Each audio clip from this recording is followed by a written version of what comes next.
नमस्कार, मैं रचना शर्मा चढ़ती कला टाइम टीवी देख रहे हैं सभी दर्शकों का स्वागत करती हूं। आप देख रहे हैं हरियाणा के समाचारों की शुरुआत से पहले एक नजर आज के मुख्य सुर्खियों पर।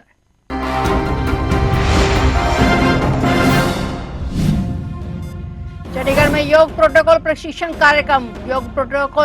कार्यक्रम में पहुंचे सीएम सैनी। इंटरनेशनल योग डे से पहले सीएम की योग प्रैक्टिस। 21 जून को पंचकुला में होगा राज्य स्तरीय आयोजन। राष्ट्रीय राजधानी क्षेत्र योजना बोर्ड की 42वीं बैठक में पहुंचे मुख्यमंत्री नायब सिंह सैनी। केंद्रीय ऊर्जा मंत्री मनोहर लाल की अध्यक्षता में बैठक। भविष्य की योजनाओं पर हुआ मंथन। नए आपराधिक कानूनों को लागू करने में हरियाणा अव्वल। न्याय व्यवस्था में देश भर में प्रथम राज्य। डीजीपी अजय सिंघल ने दी जानकारी।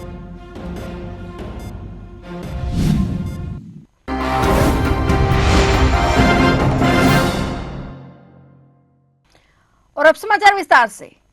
21 जून को होने वाले इंटरनेशनल योगा डे से पहले हरियाणा विधानसभा परिसर में योग प्रोटोकॉल प्रशिक्षण कार्यक्रम आयोजित किया गया। कार्यक्रम में मुख्यमंत्री नायब सिंह सैनी ने योगाभ्यास किया और योग को स्वस्थ जीवन शैली का आधार बताते हुए इसे जन जन तक पहुंचाने का आह्वान किया। मुख्यमंत्री नायब सिंह सैनी ने योगाभ्यास के दौरान कपालभाति और अनुलोम विलोम जैसे योग किए। इस दौरान स्पीकर हरविंदर कल्याण ने भी उनका साथ दिया। कार्यक्रम का उद्देश्य 21 जून को मनाए जाने वाले अंतर्राष्ट्रीय योग दिवस के लिए लोगों को योग प्रोटोकॉल से अवगत कराना और व्यापक जन भागीदारी सुनिश्चित करना रहा। कार्यक्रम के दौरान विशेषज्ञों ने प्रतिभागियों को कॉमन योग प्रोटोकॉल का अभ्यास कराया। साथ ही नियमित योग करने से होने वाले शारीरिक, मानसिक और भावनात्मक लाभों की जानकारी भी दी। वहीं इस मौके पर मुख्यमंत्री नायब सिंह सैनी ने कहा कि प्रधानमंत्री के प्रयासों से योग को वैश्विक पहचान मिली है और आज दुनिया के अधिकांश देशों में अंतर्राष्ट्रीय योग दिवस मनाया जाता है। उन्होंने नागरिकों से अपील की कि वे योग को अपनी दिनचर्या का हिस्सा बनाएं और स्वस्थ हरियाणा के निर्माण में योगदान दें। राज्य सरकार की ओर से 21 जून को पंचकुला में राज्य स्तरीय अंतर्राष्ट्रीय योग दिवस कार्यक्रम आयोजित किया जाएगा। इसके लिए विभिन्न जिलों में योग प्रशिक्षण शिविर और जागरूकता कार्यक्रम चलाए जा रहे हैं। सरकार का लक्ष्य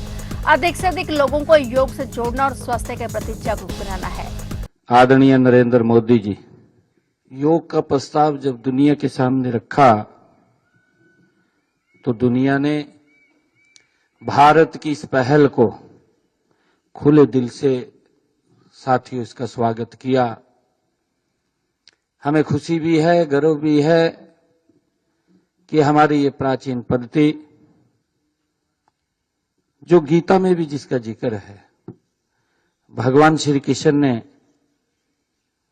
जो कहा भी है, कर्म योग, भक्ति योग, और उन्होंने ज्ञान योग के बारे में जो बताया है, हम सब उसको जानते हैं। और जब ये प्रस्ताव यूएनओ के अंदर आया तो पहले ही दृष्टि में 177 देशों ने इसका खुल करके समर्थन किया। आज हम सबको गर्व है कि ये 12वां अंतर्राष्ट्रीय योग दिवस हम सब मना रहे हैं और पूरी दुनिया आज इस योग से जुड़ी है। यह अपने आप में एक ऐतिहासिक ये उपलब्धि है। साथियों, यह केवल एक प्रस्ताव नहीं था जो देश के यशस्वी प्रधानमंत्री आदरणीय नरेंद्र मोदी जी ने रखा। ये भारत की सांस्कृतिक शक्ति का सम्मान था। राष्ट्रीय राजधानी क्षेत्र योजना बोर्ड की आज 42वीं बैठक हुई। यह बैठक केंद्रीय ऊर्जा, शहरी विकास एवं आवासन मंत्री मनोहर लाल की अध्यक्षता में हुई है। बैठक में हरियाणा के मुख्यमंत्री नायब सिंह सैनी, दिल्ली की मुख्यमंत्री रेखा गुप्ता, उत्तर प्रदेश के कैबिनेट मंत्री एके शर्मा, राजस्थान के कैबिनेट मंत्री झावर सिंह खर्रा सहित कई गणमान्य मौजूद रहे। केंद्रीय और सभी संबंधित राज्यों के कई प्रशासनिक अधिकारी भी बैठक में शामिल हुए। बैठक में राष्ट्रीय राजधानी क्षेत्र के लिए भविष्य की योजनाओं पर मंथन हुआ। बैठक में एनसीआर के विकास मास्टर प्लान 2041 और अन्य महत्वपूर्ण प्रस्तावों पर चर्चा हुई।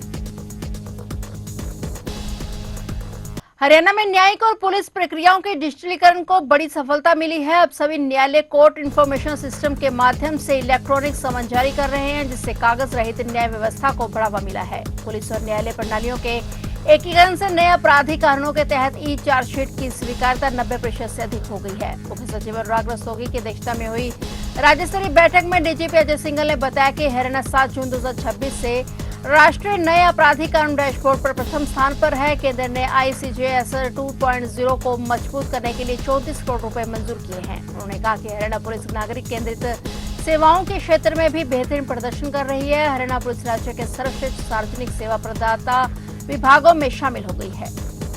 हरियाणा की राजनीति में मुख्यमंत्री नायब सिंह सैनी और वरिष्ठ भाजपा नेता कुलदीप बिश्नोई के परिवार के बीच बढ़ती नजदीकियां चर्चा का विषय बनी हुई हैं। इसी कड़ी के तहत एक बार फिर से कुलदीप बिश्नोई रात को अपने परिवार सहित मुख्यमंत्री आवास पहुंचे, जहां उन्होंने मुख्यमंत्री नायब सिंह सैनी के साथ डिनर किया। राजनीतिक गलियारों में इस मुलाकात को खास महत्व दिया जा रहा है, क्योंकि पिछले मात्र 15 दिनों के भीतर दोनों पक्षों के बीच यह तीसरी बड़ी मुलाकात रही है। इस दौरान कुलदीप बिश्नोई ने कहा कि मुख्यमंत्री नायब सिंह सैनी के स्नेहपूर्ण निमंत्रण पर सपरिवार रात्रि भोज में शिरकत की। मुख्यमंत्री द्वारा दिए गए अत्याधिक सम्मान, स्नेह और आदर के लिए मैं उनका हृदय से आभारी हूं। इस अवसर पर विभिन्न सामाजिक, जनहित एवं विकास से जुड़े महत्वपूर्ण विषयों पर विस्तृत और सकारात्मक चर्चा हुई है। मुख्यमंत्री ने अत्यंत सौहार्दपूर्ण वातावरण में सभी विषयों को गंभीरता से सुना और जनहित से जुड़े मुद्दों पर सकारात्मक दृष्टिकोण व्यक्त किया। इस दौरान मुख्यमंत्री नायब सिंह सैनी ने हरियाणा के पूर्व मुख्यमंत्री चौधरी भजनलाल को याद करते हुए कहा कि उनकी कार्यशैली हमेशा जनहित और विकास केंद्रित रही है। चौधरी भजनलाल हमारे लिए बहुत सम्मानित हैं, हम सब उनका बहुत सम्मान करते हैं।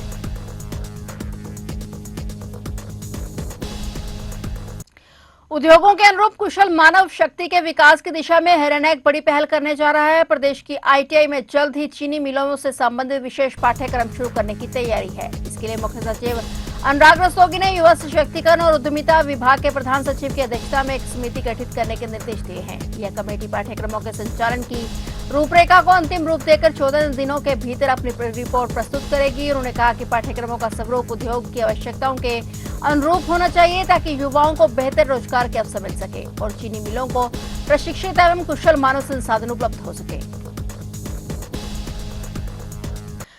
सोनीपत में सीएम फ्लाइंग की छापेमारी के बाद आबकारी विभाग और पुलिस की कार्यप्रणाली पर सवाल उठने लगे हैं। शुगर मिल के सामने मलिक पोल्ट्री फार्म से करीब 400 पेटियां अवैध शराब बरामद की गई हैं। शराब 8 अलग अलग ब्रांडों की बताई जा रही है और इतनी बड़ी मात्रा में शराब का जखीरा मिलने के बाद सवाल ये है कि आखिर यहाँ एक खेप ये कब तक रखी हुई थी और जिम्मेदार विभागों को इसकी भनक तक क्यों नहीं लगी। फिलहाल सीएम फ्लाइंग की सूचना पर आबकारी विभाग और सिविल लाइन थाना पुलिस मौके पर पहुंची और मामले की जांच शुरू की गई। हैरानी की बात यह है कि बरामद शराब की पेटियों पर किसी भी प्रकार की होलोग्राम नहीं मिला और प्रारंभिक जांच में यह बरामदगी करोड़ों रुपए की बताई जा रही है।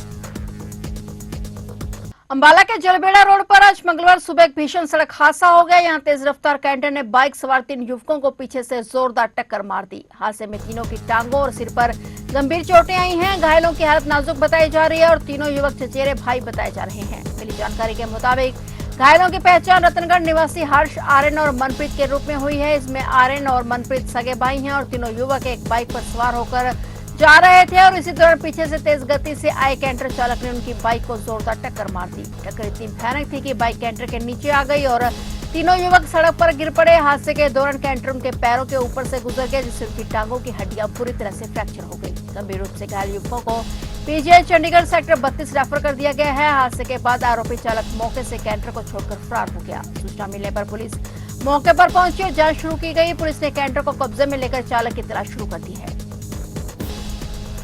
हरियाणा के ऊर्जा, परिवहन और श्रम मंत्री अनिल विज ने आजादी की पहली लड़ाई का शहीद स्मारक के ओपन एयर थिएटर प्रदर्शित करने के वाले लाइट एंड साउंड शो का अवलोकन किया। लाइट एंड साउंड शो बनाने वाली मुंबई की टीम के निर्देशक, लेखक एवं कलाकार अतुल तिवारी भी इस दौरान मौजूद रहे। शहीद स्मारक के मेमोरियल टावर सहित 5 अलग अलग स्क्रीन पर प्रदर्शित किए जाने वाले लाइट एंड साउंड शो को बेहद अलग अंदाज में प्रस्तुत किया जाएगा। इसका अवलोकन करते हुए ऊर्जा मंत्री अनिल विज ने टीम को कुछ बिंदुओं पर दिशा निर्देश दिए। इसके अलावा उन्होंने बिंदुओं पर भी चर्चा की और दिशा निर्देश दिए। ऊर्जा मंत्री अनिल विज ने कहा कि शहीद स्मारक के ओपन एयर थिएटर में रोजाना लाइट एंड साउंड शो होगा, जो कि आकर्षण का केंद्र होगा। लाइट एंड साउंड शो को बेहद आकर्षक अंदाज में प्रस्तुत किया जाएगा और उन्हें लाइट एंड साउंड शो तैयार कराने वाली टीम से चर्चा की।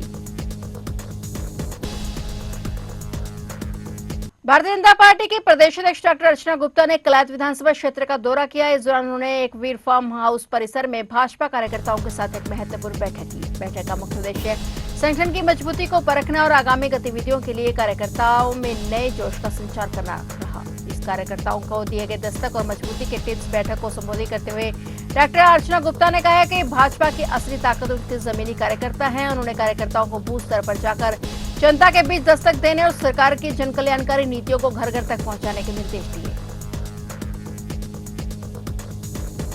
तो आप देख रहे थे हरियाणा के समाचार और नए समाचारों के साथ फिर से हाजिर होंगे। तब तक के लिए देखते रहिए चढ़ती कला टाइम टीवी और अब मुझे दीजिए इजाजत।